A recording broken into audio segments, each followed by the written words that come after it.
Shalom, Horas Damang Dainang, saudara-saudara yang dikasihi oleh Tuhan Yesus Kristus. Mari kita memuji Tuhan dengan bernyanyi dari buku ND nomor 565 ayat 1.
Kasih karunia dan damai sejahtera dari Tuhan Allah Bapa kita dan dari anaknya Tuhan Yesus Kristus menyertai kamu sekalian.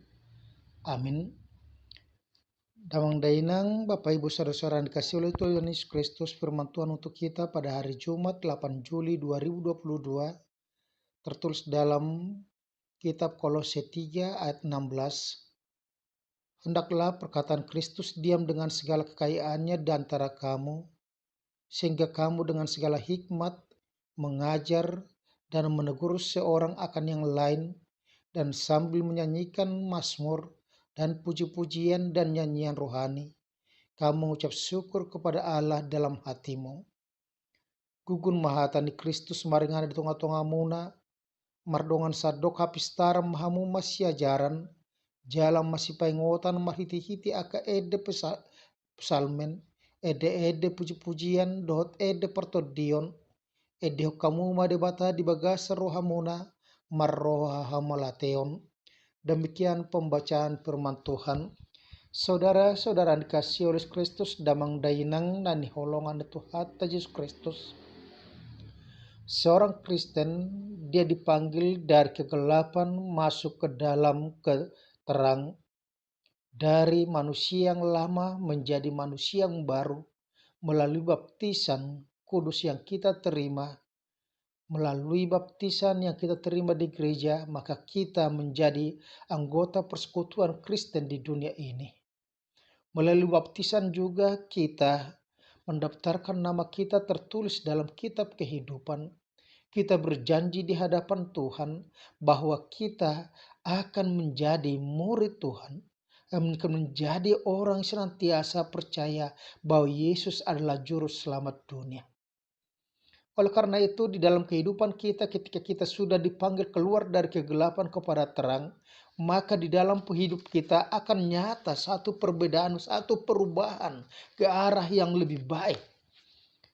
Di mana di dalam kehidupan kita sebagai manusia baru, maka kita harus senantiasa meninggalkan perilaku-perilaku buruk.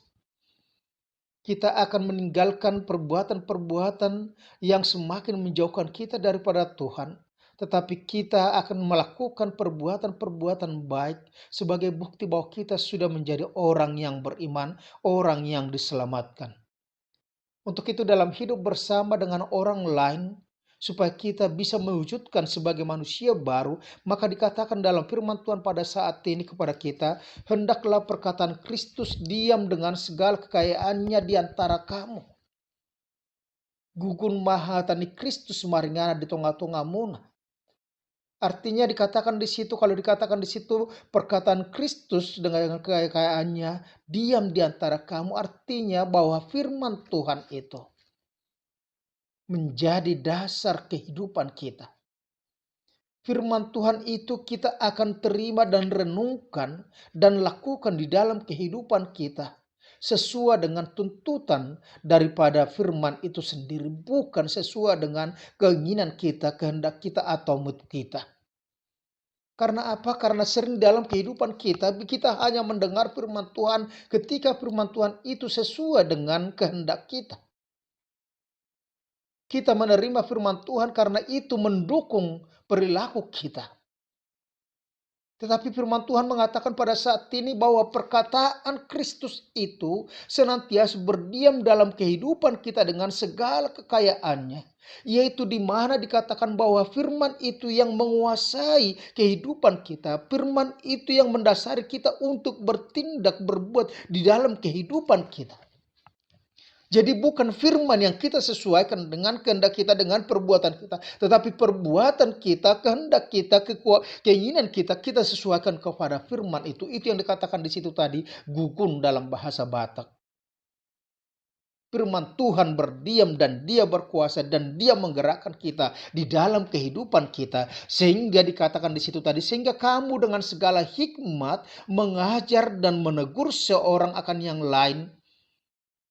Artinya apa yang dikatakan di situ, dengan hikmat daripada firman itu kita akan mengajar orang lain, kita menegur orang lain.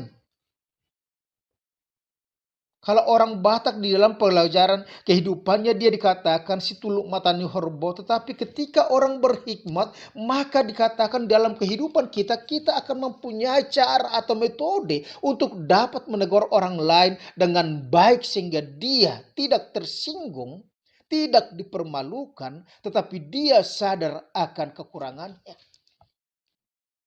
Yang kedua, ketika kita mengajar dan menegur seseorang, maka dia akan dapat memperbaiki perilakunya. Bukan merasa dipermalukan di dalam kehidupannya. Yang kedua, berikutnya dikatakan di situ, ketika kita hidup bersama orang lain, maka hidup kita harus senantiasa bersyukur, memuji, memuliakan nama Tuhan. Itu sebabnya dikatakan tadi di situ, sambil menyanyikan mazmur, puji-pujian, nyanyian rohani. Mazmur, puji-pujian, nyanyian rohani. Sebagai bagian daripada persekutuan kita. Persekutuan gereja adalah persekutuan selalu bernyanyi. Memperdengarkan mazmur, mendengarkan puji-pujian, memperdengarkan nyanyian rohani. Bagaimana kita dengan nyanyian, dengan mazmur, dengan puji-pujian itu kita memuji, memuliakan Tuhan. Kita memberitahukan kebaikan Tuhan dalam kehidupan kita.